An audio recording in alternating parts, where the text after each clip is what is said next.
주산전화 두사인프라코 한번 보도록 하겠습니다. 안녕하세요, 주식공소 유튜버입니다. 네, 반갑습니다. 자, 두사인프라코 주가에 있어서 뭐 이전에는 바닥권 2,500원 선에 이런 어떤 바닥권이 있었습니다. 하지만 강력하게 주가가 올라가면서 결국에는 시세의 상승이 나왔죠. 야, 2,500원에서 12,050원까지 올랐으니까 대단합니다. 자, 보면요. 두사인프라코 현대건설기계 중국서 좋은 시절 끝나나. 좋은 시절 끝나면 안 됩니다. 구조대가 돌아와야 되는데. 자, 볼까요? 자, 보면 한동안 중국 시장을 지락펴락했던 건설기계 업체 두산인프라코와 현대건설기계가 최근에 성장세가 주춤했다. 주춤하면 안 되는데. 주춤하면 안 되는데. 그러면서 이들이 지난해 3월부터 최근까지 중국 굴착기 시장에서 맹하락해 왔으나 올해 4월 들어서 굴착기 판매량이 크게 하락해서 중국 내 사업에 제동이 걸린 것은 뭐 잠깐 뭐 좀 이렇게 좀 안 좋을 때가 있지 보면. 우리가 맨날 잘 나가는 사람도 맨날 잘 나가. 돈 많다고 걱정 없겠어 보면. 돈 많아서 걱정 한번 해봐야 되는데. 아무튼 얘들아, 이런 어떤 부분에서 4월에 한 달간 중국의 굴착기 판매량이 감소했다는 겁니다. 자, 두사인프라코 4월 굴착기 2276대를 판매해서 3250대에 비해서 판매량이 한 30% 감소한 그런 어떤 부분이 되겠고요.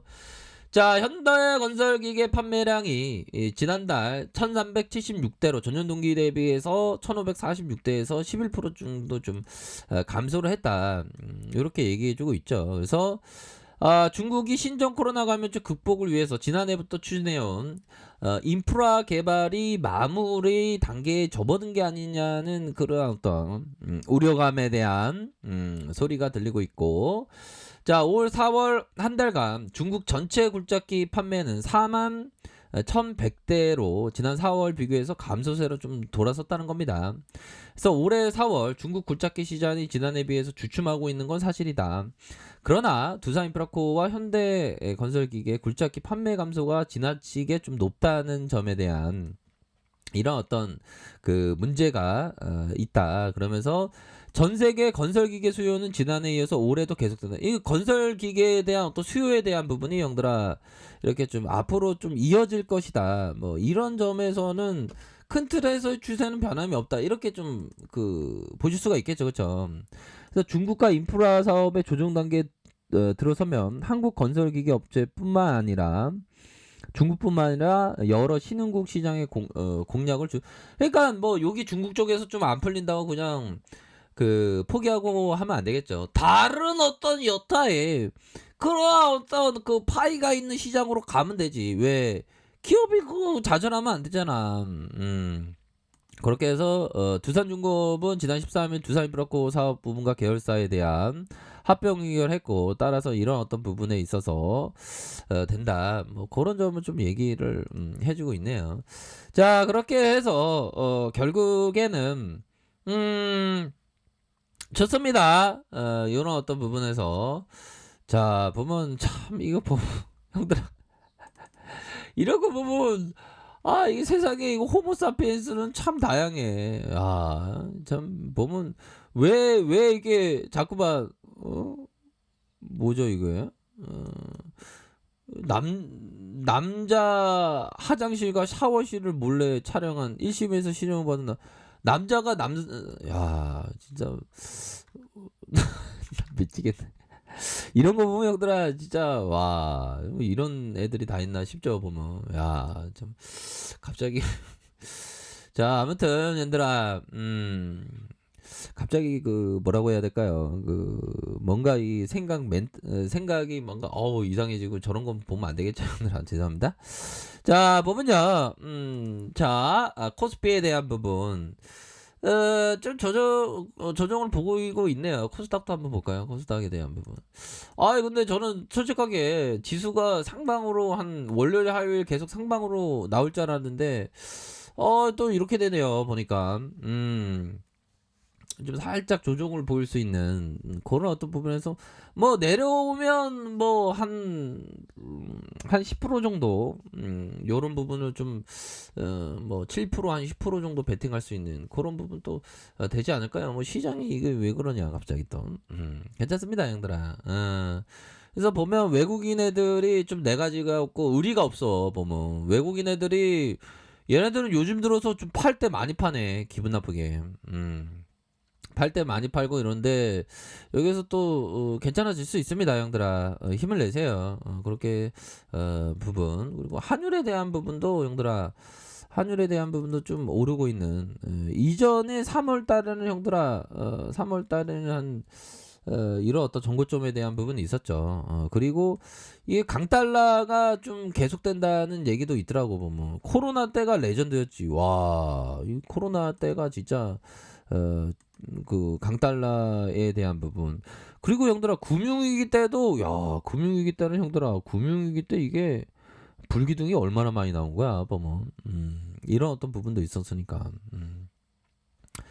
자 보면요, 와 이게 그럼 금융위기 때 형들아 달러가 얼마나 이렇게 오른 거야. 와 한 70%가 70%가 올랐네. 와 대단합니다 형들아. 대단하고요. 자 그런 어떤 부분이 되겠고요. 자 보면 시장이 좀 이렇게 하락하지만 뭐 그리 뭐 크게 걱정할 부분은 없다. 뭐 이렇게 좀 말씀을 올리도록 하겠습니다. 예, 그런 어떤 부분에서 자 월봉에 대한 부분, 월봉에 대한 부분. 결국에는 두산인 프로고 저평가죠. 저평가에 대한 부분이 분명하기 때문에 뭐 고민이 안 되는 그런 어떤 부분이 된다. 이런 점을 말씀을 드리도록 하겠습니다. 그러면서 항상 그 우리가 생각하는 게 투자에 있어서는 항상 그 잘하는 형들이 많죠. 보면 잘하는 형이 맞는데 우리가 그 잘하는 형들의 얘기를 형들아 항상 좀 잘 들어야 합니다. 보면 자, 요 부분 센스클라만이 얘기했다. 수익을 많이 올리려는 투기적인 마인드보다는 잃지 않으려는 손실 회피적인 전략은 확실히 우월하다. 적은 수익이라도 수년간의 시간이 흐를수록 복리의 효과는 확실하게 나타난다. 와, 이 센스클라만 이 형이 아마 이 형이 그 센스클라만 형이 수익률이 기대 수익률이 많지 않아요. 보면 그 아마 연평균으로 해서 한 20% 될라나 20%만 돼도 뭐 어마어마하니까 보면 연평균이라는 게 형들아 뭐 10년이라고 하면 10년에 1년마다 뭐 20% 이게 아니라 평균에서 이러한 부분을 얘기하는 겁니다. 평균에서 이 형이 한 20% 이상은 될 거예요 아마. 자 아무튼 그 손실 회피 이게 좀 중요하다는 거예요. 그리고 적은 수익이라도 계속 발생하게 하는 게 이게 복리의 마법이 된다는 거죠. 이 마인드는 정말 좀 중요한 마인드는 좀 되네요. 그렇게 해서 월봉상 눌려줄 수 있는 자 월봉상 눌려줄 수 있는 그런 어떤 그런 어떤 부분은 충분히 있다. 뭐 그렇게 말씀드려보도록 하겠고요. 보면 센스클라만 형이 형들아 보면 연평균 18%구만 보니까 형들아. 근데 이 형은 2조 그 보면 그 2조 28조 9천억을 운영해. 그러니까 되게 많이 운영하는 게 되겠죠. 자, 이 형이 얘기했던 센스클라만 형이 얘기했던 자 보면 자 28조 9천억. 우리는 그 투자에 대한 부분이 좀 작잖아. 보면 작기 때문에 요런 어떤 부분에서는 유리함이 있습니다. 연평균 18%. 그러니까 가치 투자자는 이렇게 수익률이 연평균이 작아 보면. 근데 이것만 해도 대박이지 보면. 그런 부분. 근데 좀 트레이더랑 그 투자자랑 좀 다른 거 아시죠? 자, 그렇게 해서 월봉상 늘려주는 상황에서 다시 한번 반등을 보일 수 있는 주봉에 대한 부분도 바로 10주선, 10주선에서 이러한 이러한 컨트롤에서 다시 주가를 들어올릴 수 있는 그런 어떤 부분은 충분히 있겠다. 그래서 자, 종목에 대한 부분도 살펴보면 바로 기관들이 이렇게 잡아주고 있네요. 보니까 잡아주고 있고 외국인들이 좀 팔고 있지만 기관들이 잡아주고 있다. 이렇게 해서 다시 한번 좀 반등이 나와주면 세게 나와줄 수 있는 그런 어떤 부분은 충분히 많이 있다. 뭐 이렇게 말씀드려보도록 할게요. 자, 지수가 조금 내려오고 있네요. 그래도 뭐 대응 잘하시기 바라겠습니다. 자, 아랫카페에서 정보를 확인하시고요. 좋아요, 구독하기, 알람 설정까지 하셨던 모든 분들 감사합니다. 사랑합니다. 축복합니다. 네, 고맙습니다.